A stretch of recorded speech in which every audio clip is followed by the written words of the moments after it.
Thank you. Thank you so much for being here. So this mic is not going out, or do we have to turn that one on? Yes, you want this one. Oh, there we go. One. There we go. Thank you, Chris, for welcoming me, and to you all for coming out tonight. As the fog rolled in, we came, Angela, my partner, and I came in from the East Bay today, where there is no fog right now, of course. And, but we saw it as we were making our way west into the fog, and I said, we're really far from the desert here. But that's just looking at it, of course, in one way. And the desert is a physical place, of course, but it is a metaphysical place. It's an aesthetic and religious, spiritual space. It's a political space. We use the term desert as a metaphor for a lot of things. We refer in cities to food deserts, for example.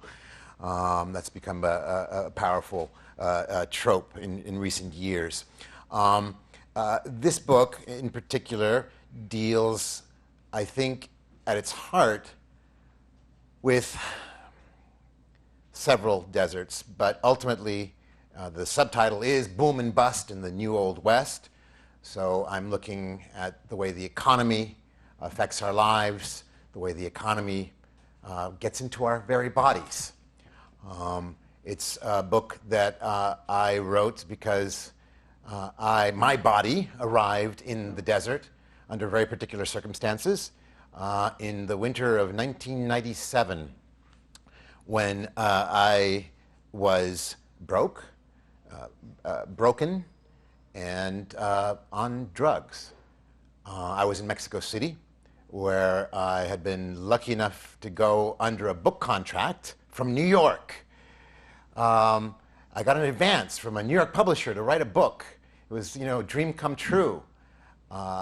And in Mexico City, by November of 1997, I had crossed the deadline, and I didn't have a word written, and I was broke. And I called the only friend that I could count on at that point, because my lifestyle had led me to destroy a lot of my personal relationships. I called my friend Elia Arce, a performance artist from Costa Rica who had lived in the United States for many years and who I'd met through the Solidarity Network, art and politics back in the 1980s. And I said, Elia, ayúdame, por favor. And she happened to be living in the village of Joshua Tree, California, at that particular time. And there's a whole set of circumstances that led her to, she's from the tropics, Central America, how did she wind up in the desert?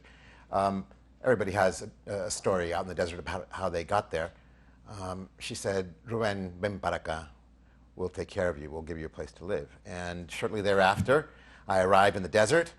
And one of the first things that I saw when I rented my little shack out in the sand next to a sign that said, next services 100 miles, the town of 29 Palms, east of Joshua Tree, I felt myself driven to go further and further out. Elia and her friends were in the village of Joshua Tree, which is, right at the edge of the beautiful national park. You guys know Joshua Tree, right? If you haven't been there, you know the U2's album, at least, right? The Joshua Tree. You know what a Joshua Tree looks like. Crazy arms going this way and that. Well, I wanted to go further out. There was something existential that was driving me further and further out into the nothing, the big empty, as they say about the desert. And also because the further out you went, the rents got cheaper and cheaper and cheaper.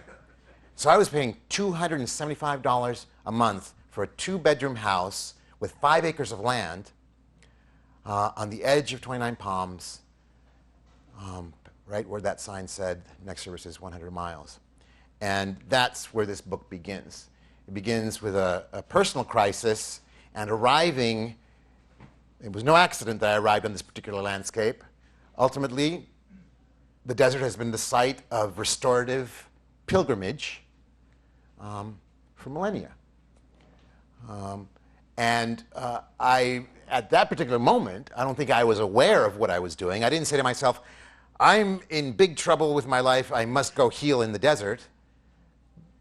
But ultimately, that's the space I was entering, and later on I realized that that all the symbolism was there to receive me. And I began the process of healing and getting to know this place, which included, almost immediately, dealing with the fact that I was arriving on a landscape that had as many problems as Mexico City with drugs. I was coming from a place of addiction and all the pain and struggle that goes with that, and arriving in a place where meth was devastating the landscape, where meth labs were exploding, and where young Marines were training and doing lots of drugs to escape the terrible reality in their heads and in their bodies. So if I was going to a site that carried some ancient symbolism of restorative healing pilgrimage, I was also entering a place that was the opposite of that, a phantasmagorical place. Many years after I moved to Joshua Tree and 29 Palms, actually just a few years later, I met my partner, Angela Garcia, who happens to be sitting in the audience tonight, teaches at Stanford, and who's also written a wonderful book in many ways about the desert called The Pastoral Clinic, about addiction. I met Angela far away from the desert, but she's from the desert. And that's one of the things that, I think I fell for immediately about her, the fact that she was a desert girl, a Western girl, capital W, from New Mexico, from Albuquerque, the South Valley. And we ended up living in New Mexico together while she was doing research for her dissertation on addiction. She's a medical anthropologist now at Stanford University. Shout out to Stanford. We have some Stanford people representing here tonight. And so I followed Angela onto another landscape, northern New Mexico, which I'd already seen. I'd been there a couple of times as a tourist when I was younger, but we've all seen northern New Mexico represented artistically, ad nauseum.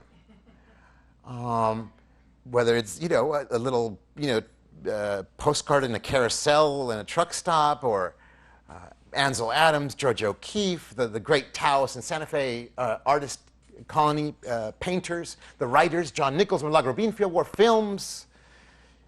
How many Westerns, have we seen that have the landscape of mesas and buttes, basin and range? Northern New Mexico in particular has a very powerful draw in terms of its enchanted landscape. Indeed, the official state nickname of New Mexico is Land of Enchantment, which carries a whiff, I think, of New Age mysticism, with it, and makes it soft and glowy and warm and fuzzy, and tends to obscure a much more complicated reality. And ultimately, that's what Desert America is about. It's about how we imagine the desert, or how the desert has been imagined for us by the many artistic representations that have created this accrual of imagery, have created this vision of the desert for us, that is consumed, that is bought and sold, that is the stage upon which real estate ultimately is sold, and hotels, and staying at hotels, tourist packages, etc. And how complicated the actual human geography of the place is. There's the imagined place, and there's the lived place. So, I'm going to take you to northern New Mexico. Briefly here, Angela chose northern New Mexico. She's from central New Mexico, Albuquerque. Both of our families have issues with addiction. I think that was another point of encounter between us. But she chose northern New Mexico, I think, to not be right next door to her family, but close enough so that we could visit often. And also because in northern New Mexico, there's this place called the Espanola Valley, which runs along Highway 68, which ultimately comes out of Santa Fe and goes to Taos. So if you've ever driven from Santa Fe to Taos, you're going through the Espanola Valley, which is called the Low Road to Taos. And that place in northern New Mexico has the highest rate of heroin addiction and death from overdose of heroin of anywhere in the country.